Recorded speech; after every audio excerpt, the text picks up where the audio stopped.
अस्सलाम वालेकुम नाज़रीन, बड़े बच्चे के साथ मैं हूं मूसा जब्बार और आप देख रहे हैं देखो पाकिस्तान। नाज़रीन, we are back with a new video और आज की वीडियो बहुत ही ज़्यादा अमेजिंग होने वाली है। आज जो है हम हमारे सीनियर स्पोर्ट्स तज्ज़ियाकार के साथ एक बहुत ही मज़े की और हार्ड टॉक करने वाले हैं। वो जो हार्ड टॉक है उसका टॉपिक शुरू करने से पहले मैं आप लोगों से रिक्वेस्ट करूंगा कि प्लीज़ इस वीडियो को लाइक ज़रूर करें और जो है एंड तक देखें, और अगर आपने हमारा चैनल सब्सक्राइब नहीं किया तो प्लीज़ इस चैनल को सब्सक्राइब कर दें। तो नाज़रीन, टॉपिक की तरफ बढ़ते हैं। हमारा बेसिक टॉपिक आज का ये है कि क्रिस्टियानो रोनाल्डो की रेटिंग के हवाले से उनका जो है दो गेम्स हैं। एक तो है हमारे पास फीफा 23 जो कि अब कन्वर्ट होने वाली है FC 24 के अंदर, दोनों EA स्पोर्ट्स की गेम्स हैं। तो ये गेम जो है रियल फुटबॉल जिस तरह हमारे पास चलती है उन्हीं के वो लोग जो है वही इन गेम्स को जो है लॉन्च करते हैं। बस इस साल जो है उस गेम का नाम चेंज होने वाला है इनटू FC 24। तो जो फीफा 23 है हमारे पास और FC 24 है उसके अंदर क्रिस्टियानो रोनाल्डो की रेटिंग का मेजर डिफरेंस आया है एज कम्पेयर टू जो है हमारे पास अदर रेटिंग्स जो है हमारे पास, ठीक है।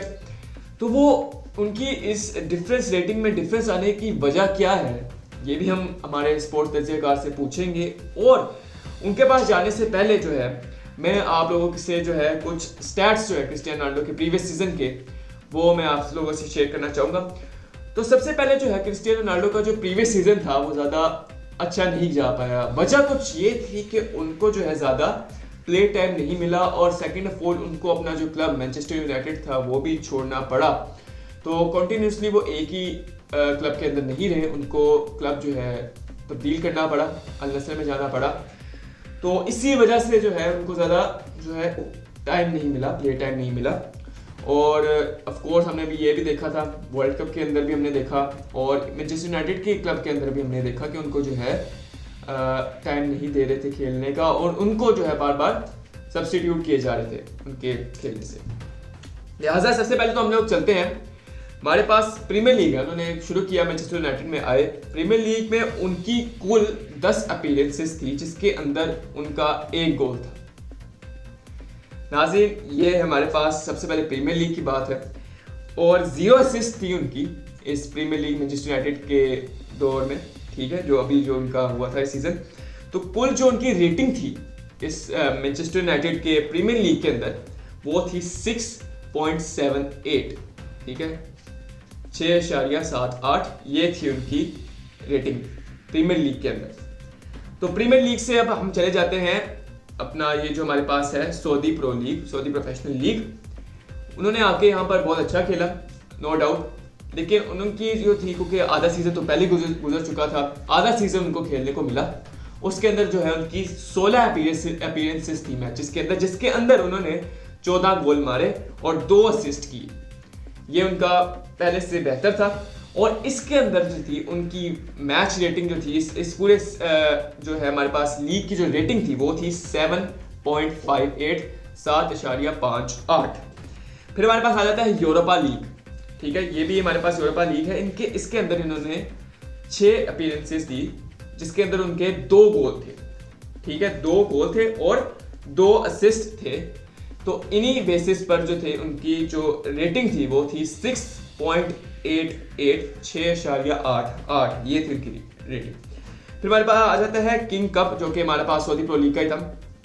उसके अंदर उनकी कुल 2 अपीयरेंसेस थी जिसके अंदर उनका ना तो कोई गोल था और ना तो कोई असिस्ट थी, जिसकी वजह से उनका जो था हमारे पास आ जाता था 7.05 जो है उनकी match rating on the basis of जितना भी मतलब परफॉर्म कर रहे थे पिच के ऊपर। फिर हमारे पास सऊदी सुपर कप आ जाता है। सऊदी सुपर कप के अंदर उनकी 1 अपीयरेंस थी जिसके अंदर भी उनका कोई गोल नहीं था और कोई असिस्ट नहीं था। इसके बिना पर जो है उनको 6.9 यानी कि 6.9 जो है उनकी रेटिंग हुई। फिर हमारे पास आ जाते हैं मेन वर्ल्ड कप जो कि उन्होंने खेला। तो वर्ल्ड कप के अंदर उनकी कुल 5 अपीयरेंसेस थी और इसके अंदर सिर्फ वो एक ही गोल कर पाए और असिस्ट नहीं कर पाए, जिसकी वजह से उनकी जो थी रेटिंग वो थी 6.46, 6.46। तो कुल जो है उन्होंने 40 अपीयरेंसेस दी लास्ट सीजन और 18 गोल किए और 4 असिस्ट जो थी उनकी पूरे सीजन में उनकी रही। और जो ऑल द सीजन जितना भी उन्होंने सीजन किया उसकी जो कंप्लीट एवरेज रेटिंग जो थी वो उनकी बनती है 7.12 7.12, ठीक है।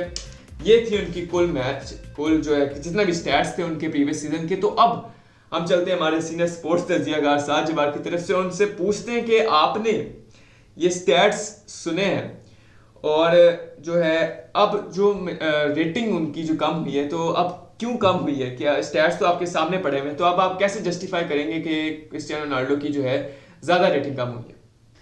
बिस्मिल्लाहिर्रहमानिर्रहीम। सबसे पहले मूसा आपका एक मैं अगर एरर को ठीक करूं, सबसे पहले इस गेम का नाम FC24 नहीं है, EA Sports FC24 है। बेशक ये EA की गेम है लेकिन वो उसके साथ ही काउंट होता है, तो सबसे पहले तो आपको ये एरर था। और जो थोड़े से एरर मैं आपको अगर बताऊं कि आपने बिल्कुल रोनाल्डो के स्टैट्स हमारे सामने रखे, और अगर मैं आपको बताऊं कि वो उनकी जो रेटिंग कम हुई है, सबसे पहले तो सिर्फ स्टैट्स, जो स्टैट्स को देखकर किसी फुटबॉलर को जज करते हैं, they know really very little about football first of all, to be honest. क्योंकि एक प्लेयर जब है एक बाकी 10 प्लेयर के साथ खेलता है, उसके साथ 11 प्लेयर अपोजिंग टीम में होते हैं, it is not easy to convert every single thing despite that he is 38 years old now. तो इसीलिए क्या कहते हैं, मेरे से गेम कि जो जिस तरह वो मोमेंटम रखते हैं और जिस तरह अल नसर ने सेकंड फिनिश किया डिस्पाइट लूजिंग ओनली 2 गेम्स। अगर आप सऊदी प्रो लीग में सिर्फ 2 या 3 या 4 गेम्स हार जाते हैं तो आपसे टाइटल छिन जाता है। और प्रीमियर लीग जैसी अगर आप क्या कहते हैं ट्रॉफी की बात करें, उसमें अगर आप 10-11 भी हारें या 9-8 भी कर लें तब भी आपके चांसेस अलाइव रहते हैं जीतने के। तो मेरे हिसाब से रोनाल्डो को स्टैट से जज करना कि उनकी रेटिंग तो बेसिकली वेबसाइट की मैन्युफैक्चरिंग होती है, वो अपने से डिस्क्राइब करते हैं कि इस प्लेयर का क्या है। ये रेटिंग के हिसाब से, मैं अगर स्टैट तो चलो समझ आ गई, अगर रेटिंग के हिसाब से अब आप फुटबॉल को जज करेंगे तो ये तो बहुत ही बड़ी अजीब बात है जो मुझे लगी। तो रोनाल्डो का मेरे ख्याल से बहुत डिसअपॉइंटिंग सीजन था। ये नहीं कि मैं कह रहा हूँ डिसअपॉइंटिंग सीजन था बस, लेकिन उनके प्रीवियस सीजन से रिलेटेड जिस तरह वो हर सीजन परफॉर्म करते हैं और इस सीजन उनकी वैसा नहीं कर पाए, इतना वो नहीं मैच कर पाए। लेकिन मैनचेस्टर यूनाइटेड में गेम टाइम ना मिलने के बाद, एरिक टेन हाग के बाद, आप किस तरह एक प्लेयर को एक्सपेक्ट कर सकते हैं कि वो 10 अपीयरेंसेस खेले और उसका मोमेंटम ऐसा रहो कि वो गोल मारे? देखिए बात तो सुनिए ना, देखिए एरिक टेन हाग ने भी इसी वजह से तो उनको गेम टाइम नहीं दिया क्योंकि वो अच्छा परफॉर्म नहीं कर रहे थे। इसी वजह से तो उनकी रेटिंग कम हुई क्योंकि वो परफॉर्म नहीं कर पा रहे, तभी तो उनको गेम टाइम नहीं मिल रहा। जी मूसा, बिल्कुल यही जो है आपकी इंफॉर्मेशन को थोड़ा सम अप कर देता है कि एरिक टेन हाग ने सबसे पहले रोनाल्डो को उनकी बैड परफॉर्मेंस की वजह से बेंच नहीं किया। बैड परफॉर्मेंस मेरे भाई कहां से होगी, जो पिछले सीजन उन्होंने पूरा कैरी किया मैनचेस्टर यूनाइटेड को, despite Harry Maguire who is leading the team and the other players जो अदर नोबडीज। आप बता देना कि क्यों बेंच मैं वो आपको बताता हूं कि यार जरा मेरी बात तो सुने। जब पिछले सीजन में एंथनी इलांगा जैसे विंगर्स थे आपके पास, तो आप कहते हैं कि भाई वो प्रीमियर लीग जीते हैं, अपना चैंपियंस लीग जीते, तो उन्होंने पूरी वो कैरी किया despite scoring 24 goals all season. क्या कहते हैं लास्ट सीजन की मैं बात कर रहा हूँ, लास्ट सीजन की, तो 24 गोल्स उन्होंने स्कोर किए in a finish team and 18 goals in the premier league, मतलब सेकंड पोजीशन पे वो आ रहे हैं टॉप स्कोरर लिस्ट में। तो इस सीजन जो हमें अभी पिछला गुजर गया है उसमें एरिक टेन हाग ने रोनाल्डो को इसलिए बेंच नहीं किया, मतलब इसलिए बेंच उनको इसलिए नहीं किया कि उनकी परफॉर्मेंस गंदी थी, बल्कि इसलिए बेंच किया क्योंकि उनको उनसे ज्यादा अच्छे प्लेयर लगे कि ये मेरे सिस्टम को सूट करते हैं। क्योंकि हर मैनेजर का अपना एक प्लेइंग स्टाइल होता है। ऑल गनर सोल्शर की अगर आप बात करें या एरिक टेन हाग की बात करें, जिडान की बात करें, उनका अपना प्लेइंग स्टाइल है। तभी कोई मेरी बात सुनिए, हर कोई हाई पोजीशन खेलता है, कोई बॉल टू बॉल पोजीशन खेलता है, कोई डिफेंसिव खेलता है, कोई अटैकिंग खेलता है। एरिक टेन हाग खुद देखिए, एरिक टेन हाग किससे प्रेफर करेगा? एक प्राइम रैशफोर्ड जिसका पेस है, जो प्रेस कर सकता है, उसको खिलाएंगे, या फिर एक पोचर रोनाल्डो जो फिनिशर है? अगर आपको बॉल अच्छी प्रोवाइड करेंगे, अगर आप चांस क्रिएट करेंगे तो वो गोल स्कोरिंग करेंगे। अगर आपके पास वो क्वालिटी लैक करती है, यही मैनचेस्टर यूनाइटेड की लैक हो रही थी कि वो चांस क्रिएट नहीं कर पा रहे थे रोनाल्डो के, इसलिए एरिक टेन हाग का चलो मैं रोनाल्डो को बेंच कर देता हूं और एंटनी जैसे प्लेयर को कहते हैं मौका देता हूं कि वो चले अपना चांस क्रिएट करते हैं तो वो स्कोर करें और रोनाल्डो को टारगेट ना करें। यही वजह थी रोनाल्डो के बेंच होने की और रोनाल्डो इससे बिल्कुल सेटिस्फाइड है।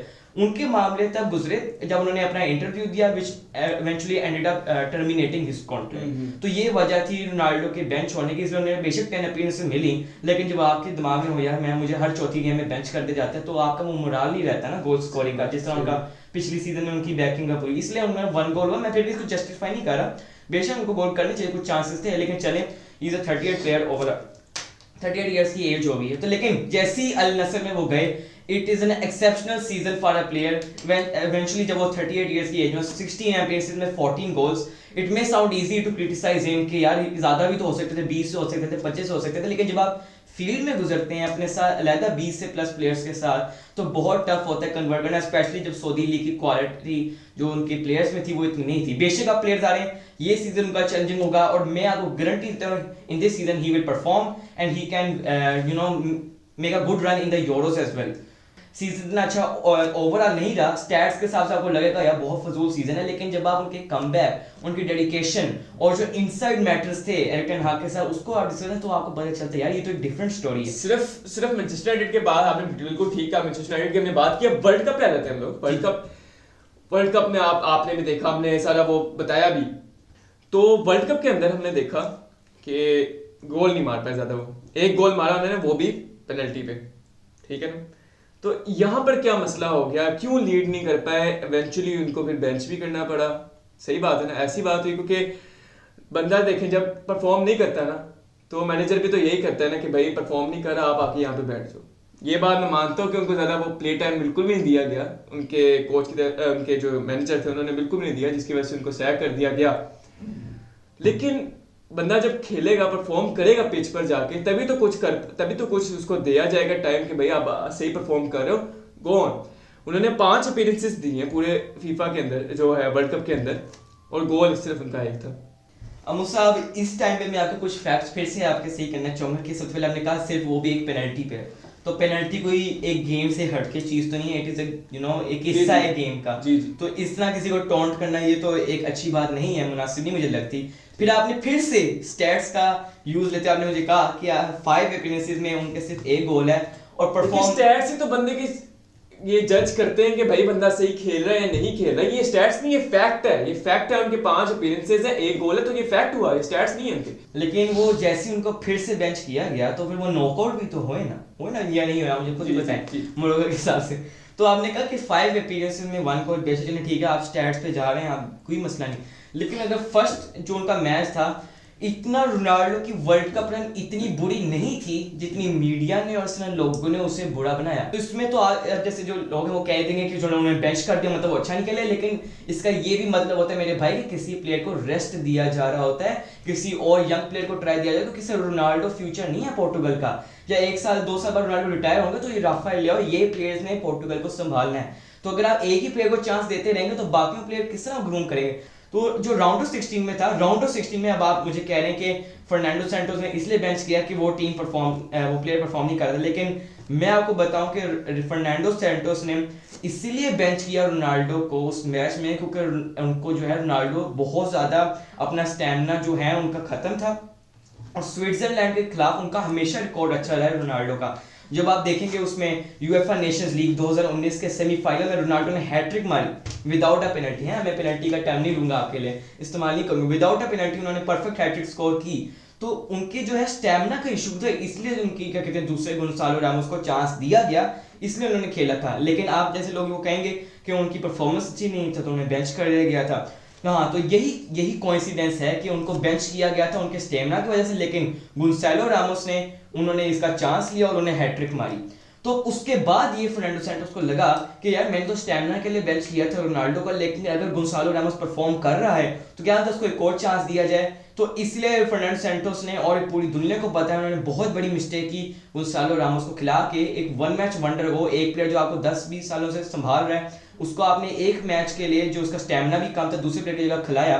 तो चलो ये तो कुछ नहीं होता, खिला दिया उन्होंने। अब जैसे ही उन्होंने उन्हें खिलाया तो he regretted his decision. 50 minute जब हुआ तो of course Morocco was leading 1-0, Goncalo Ramos was ghosting around the game. तब फर्नांडो सैंटोस को अंदाज हुआ यार this guy is my captain, बेशक सा स्टैमिना इशू था, दूसरे बंदे ने अगर एडवांटेज लेते हुए परफॉर्म कर भी दिया तो यार I can not rely on him. That's why Ronaldo substitute होके आए, गोंसालो रामोस उनके साथ खेले बेशक, लेकिन तो रोनाल्डो ने ऑलमोस्ट 3 शॉट रजिस्टर की ऑन टारगेट। बोनो, यासीन बोनो की जिसने परफॉर्मेंस दी, अब हर वक्त एक प्लेयर बेशक शॉट मारे तो गोलकीपर भी तो डिपेंड करता है ना, वो किस तरह सेव करता है या उसका मैनेज होता है। तो मोरक्को वाज अंडरडॉग्स, उन्होंने डिफेंड किया। पोर्टुगल इवेंचुअली क्या कहते हैं सिर्फ 40 मिनट में एक प्लेयर 38 ईयर ओल्ड नहीं कन्वर्ट कर सकता, इसलिए वो पोर्टुगल क्वार्टर फाइनल में नॉकआउट हो गई। इसलिए रोनाल्डो की रेटिंग है, लोगों ने थंबनेल में भी देखा कि उनकी जो रेटिंग 89 थी। सबसे पहले तो एक मैं फीफा को इस बात में क्रिटिसाइज करना चाहूंगा कि एक मैनचेस्टर यूनाइटेड जो प्लेयर है रोनाल्डो, उनकी 91 रेटिंग थी डिस्पाइट कैरिंग मैनचेस्टर यूनाइटेड। उससे अगले सीजन जैसे ही उनकी अल नसर में सिर्फ मूव हुई, उनका कोई मैच शायद नहीं देखा गया, जैसे ही उनकी अल नसर के रूमर्स आए उन्होंने फौरन रोनाल्डो को 91 से 89 रेटेड किया, किसी भी लॉजिक के बगैर। सिर्फ उनकी एक मूव थी एक थोड़े मतलब स्टेज पे, तो इसलिए उनको एक 2 का डाउनग्रेड दे दिया। तो ये एक बहुत बड़ा इशू था फीफा की वजह से। 16 अपीयरेंसेस में 14 गोल्स 2 असिस्ट और एक टीम को सेकंड पोजीशन तक लेके जाना और कितना अच्छा कितने प्लेयर्स को ट्रैक करना, इससे आप और क्या डिमांड करते हैं। तो उन्हें 89 जो उनकी रेटिंग थी उससे 83 कर देना, अब ये उनका एजेंडा नहीं, तो यार वो अपना एजेंडा छुपा भी नहीं रहे। उनको एक आपने 6 रेटिंग्स का डाउनफॉल दे दिया है just with the stellar season, इसके बावजूद उनको इतना डाउन देना, तो ये तो सिर्फ एक साजिश और फीफा का एजेंडा रोनाल्डो के खिलाफ। बहुत शुक्रिया साज बात। तो जी नाज़रीन, क्या ये एक एजेंडा था या फिर इज ही रियली फिनिश्ड? आप हमें कमेंट करके जरूर बताएं कि आपके ख्याल क्या है। अभी के लिए इजाजत दीजिए, अल्लाह हाफिज।